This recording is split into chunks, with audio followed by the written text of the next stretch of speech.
And yeah, I definitely want to get into some of that international stuff because obviously, that's a big issue. And it was something presented in the social dilemma in terms of how, not just in America, but in countries around the world, Facebook is being used to spread misinformation to basically be a propaganda machine, right? Yeah, so it's a really I like to think of Facebook in kind of two different worlds, kind of the more developed world that we live in, kind of the bubble over here, and all the improvements that are being made are essentially trying to get you to spend more time or find Facebook or Instagram or whatever app like more useful. So you're spending more time on it, you're more engaged with it. We can go into the business side of that and the implications for that. But then the second piece is really the undeveloped world. And there is a actually like a very good story that can be told and is told about connecting unconnected populations for the first time. So if you think of Facebook, their market is the world. There's 8 billion people in the world. And it's actually almost 50-50 that 4 billion people do not use the internet. So if you think of Facebook trying to address that market, really the number one thing that they can do is essentially connect people to the internet for the first time. Because one of the first things that they'll do is create a Facebook account, just with the usefulness of the internet and what they'll find. So essentially, getting internet to people is the kind of quickest way that any internet company can grow, especially Facebook or Google.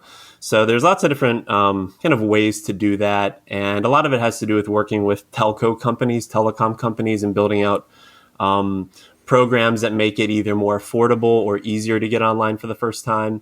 But if you think about it from a social perspective, we are all very used to the internet, its uses, what it does. Kind of, we have a general sense of things that are more true or less true, even though we can get into that because most things, there's a big element of fake news to it.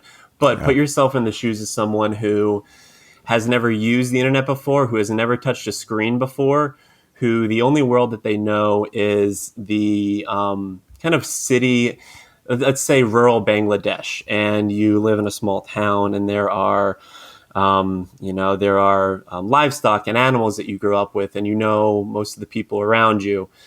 So spreading internet to them, you can kind of see it two different ways. Like, it's a great thing. Like, everyone should be able to get online and understand like, what are their local government laws, kind of basic information that people don't even know. Like, they should be able to talk to family members maybe on the other side of the country that they've never spoken to.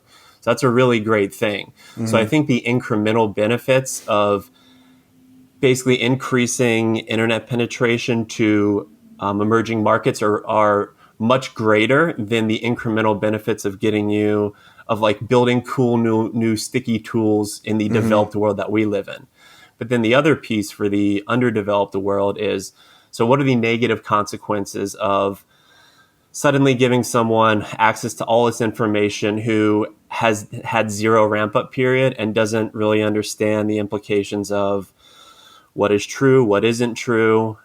There's always going to be bad actors in every society, and kind of lower information areas are unfortunately easier to manipulate and easier to take advantage of platforms like Facebook.